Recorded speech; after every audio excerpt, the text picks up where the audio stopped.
Hello everyone, good morning all of you. I hope आप सभी लोग स्वस्थ होंगे, मस्त होंगे और आप सब लोगों की पढ़ाई अच्छी चल रही होगी। तो जैसे कि हमने लास्ट टाइम पढ़ा था, हमने चैप्टर स्टार्ट कर रखा था प्लेइंग विद कंस्ट्रक्शन। तो हमने इससे पहले एन एक्सप्लोरेशन इन रेक्टेंगल पढ़ रहे थे और हमने ये भी समझ लिया था कि अगर हम एक्स को 5 mm ले रहे हैं और ए बी हमारा 7 सेंटीमीटर गिवन था, ए बी ये हमारा 7 सेंटीमीटर गिवन है सब में, ओके। और बी सी 4 सेंटीमीटर ले रहे थे, बी सी 4 सेंटीमीटर, ये 7 है, ये 4 है। और एक्स को ले रहा था 5 mm और वाई को ले रहा है 1 mm। यहाँ पर एक्स को 1 cm और वाई को 2 cm। तो यहाँ पे अगर हम एक्स को यहाँ रख रहे थे और वाई का, तब यहाँ पर डिस्टेंस कितना आ रहा था, हमने ये लास्ट टाइम बहुत अच्छे से पढ़ लिया है, एक्सप्लेन भी मैंने करा था।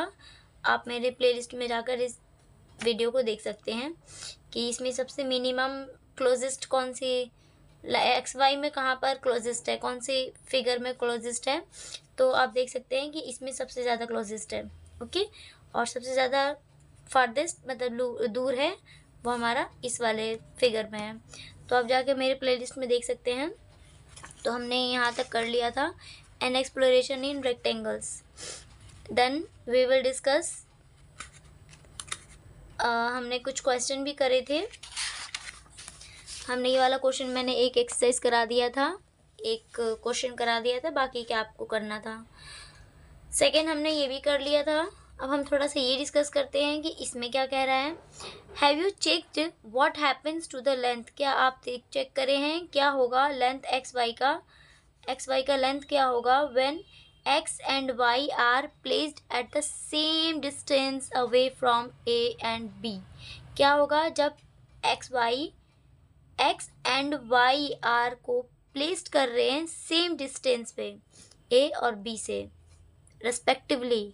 For example as in the cases like this, जैसे 5 mm है distance of X from, X का डिस्टेंस ए से 5 mm है, वाई का डिस्टेंस बी से 5 mm है। तब कह रहा है तब एक्स वाई क्या होगा जब दोनों का डिस्टेंस सेम हो। तो क्या होगा देखते हैं। फिर हम पहले रेक्टेंगल बनाते हैं। हम ये एक्सप्लोरेशन रेक्टेंगल्स कर रहे हैं। You can check an exploration in rectangle, okay. तो फिर हम रेक्टेंगल बनाते हैं।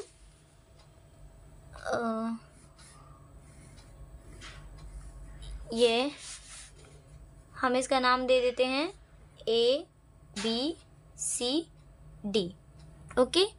अब ये रेक्टेंगल है ए बी सी डी। अब इसमें बोल रहा है क्या होगा, X and Y same distance पे होंगे ए बी पे। तो क्या होगा, जैसे बी से 2 सेंटीमीटर के डिस्टेंस पर है तो वाई है और एक्स भी 2 सेंटीमीटर पे है, कुछ भी मान लीजिए आप। जैसे यहाँ पर बोल रहा है distance of X from A, x से जो ए से है, ए से डिस्टेंस है एक्स का वो 5 mm है, कुछ भी मान लीजिए आप 5 mm है और ये भी 5 mm है, ठीक है। तो ये सबसे क्लोजेस्ट होगा, ओके। ये सबसे क्लोजेस्ट है, ए से 5 सेंटीमीटर है ए से, और ये वाला एक्स है ना, ओके। और बी भी 5 सेंटीमीटर है, तो इसका लेंथ वही होगा, सबसे क्लोजेस्ट होगा। अब पूछ रहा है कि लेंथ ऑफ एक्स वाई क्या होगा। लेंथ ऑफ एक्स और वाई, ये है ना वाई, सॉरी ये है एक्स और वाई। तो एक्स और वाई का लेंथ क्या होगा, तो एक्स और वाई का लेंथ ऑफ एक्स वाई का 7 सेंटीमीटर होगा। अब आप पूछोगे कि ये 7 सेंटीमीटर कहाँ से आ गया, क्योंकि हमारा पिछले क्वेश्चन में ही इसने कहा है कि हमें एक second, I see you. A B 7 centimetre है, ए बी है ये 7 सेंटीमीटर है, ये कितना है 7 सेंटीमीटर, तो एक्स वाई भी 7 सेंटीमीटर ही होगा। ओके, क्योंकि दोनों का सेम डिस्टेंस पे है। एक्स वाई की लेंथ ए बी के लेंथ के बराबर ही होगा, और क्योंकि पीछे वाले हमने क्वेश्चन में देखा ए बी 7 सेंटीमीटर है, तो ये भी 7 सेंटीमीटर है। नेक्स्ट देखिए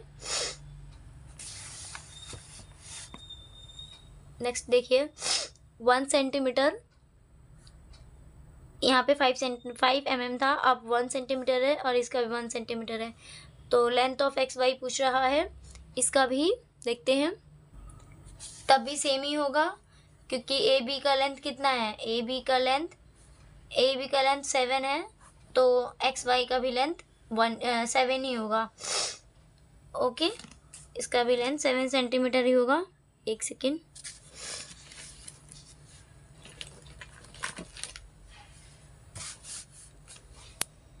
लेंथ ए बी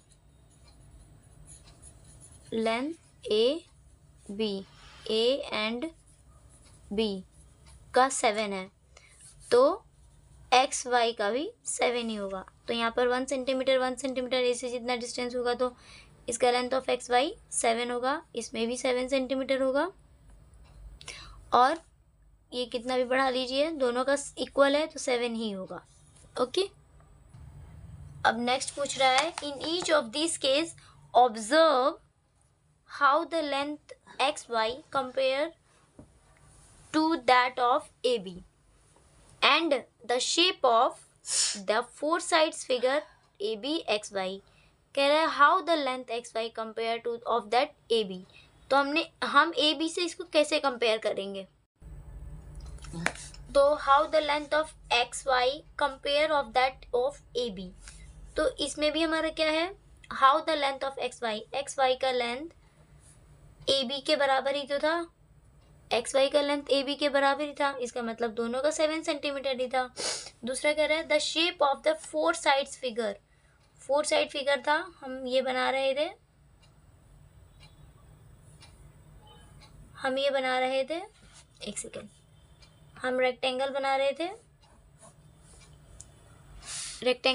थे और ए बी सी डी, अब हमने इसी के बीच में एक्स वाई भी बनाया था, तो अब ये कह रहा है कि the shape of the 4 sides figure of A B X Y, A B Y X का शेप क्या है, तो ये भी रेक्टेंगल शेप में है, रेक्टेंगल।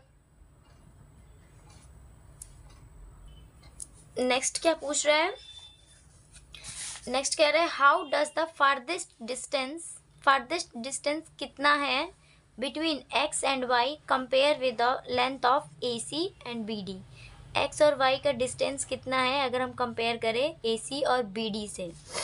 चाहिए आइए फिर ए सी और बी डी से एक्स वाई की लेंथ कितनी है, ए सी और बी डी से एक्स वाई की लेंथ कितनी है ये पूछ रहा है।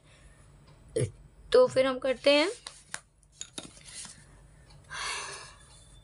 ये हमने रेक्टेंगल क्रिएट करा, ये ए, ये बी, ये सी और ये डी, तो ये हमने रेक्टेंगल क्रिएट कर लिया।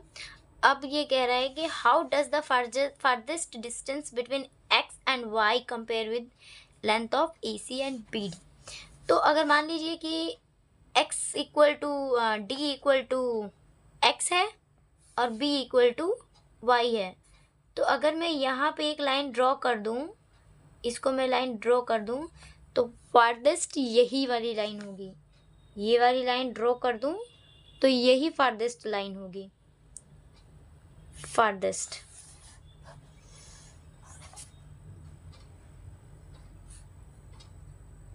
फारदेस्ट लाइन यही होगी, क्योंकि अगर हम लोग यहाँ पे ले रहे थे तो छोटा हो रहा था, सबसे नियरेस्ट था। अब यहाँ पर फारदेस्ट लाइन होगा इसका, ठीक है, तो इसकी लेंथ फारदेस्ट होगी, ठीक है। तो जितना हमारा बी डी की या डी बी की या ए सी की लंबाई हुई, तो यहाँ पर लिख देंगे length of X Y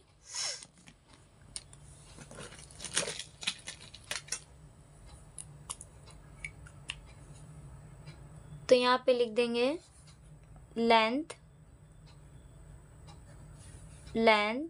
of X Y, लिखेंगे length of X Y will be equal to length of B D. Okay, ये हमारा एक्स वाई का जो लेंथ है वो equal to length of B D के होगा। ओके, ठीक इस तरह से हमने बी डी को माना। अब अगर नेक्स्ट देखिए, अगर मैं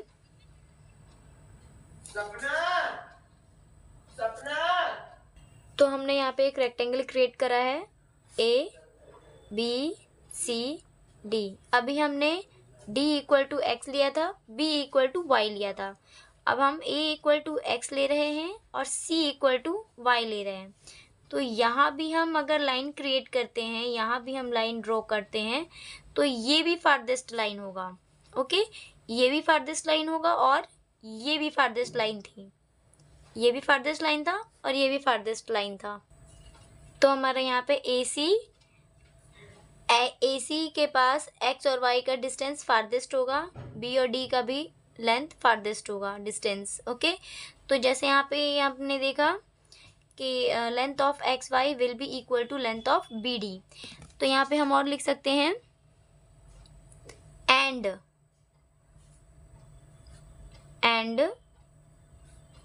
AC, क्योंकि हम बी डी के इक्वल टू ले रहे थे एक्स वाई, तो हमारा लेंथ फारदेस्ट ही आ रहा था डिस्टेंस, और हम AC के में भी लेंगे, यहाँ पे भी एक्स वाई लेंगे, तो यहाँ पे भी हमारा डिस्टेंस फारदेस्ट ही आएगा।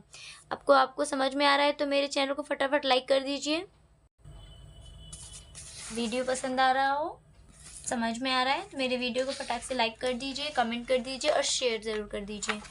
अब हम देखते हैं अब क्या करना है।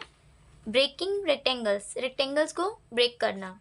तो construct a rectangle that can be divide into 3 identical squares as shown in the figure. कह रहा है कंस्ट्रक्ट अ रेक्टेंगल, एक रेक्टेंगल कंस्ट्रक्ट करो जो आपको 3 आइडेंटिकल स्क्वायर एज शोन, ये स्क्वायर दिया हुआ है 3 और इसी से आपको रेक्टेंगल शो करना है, कंस्ट्रक्ट करना है।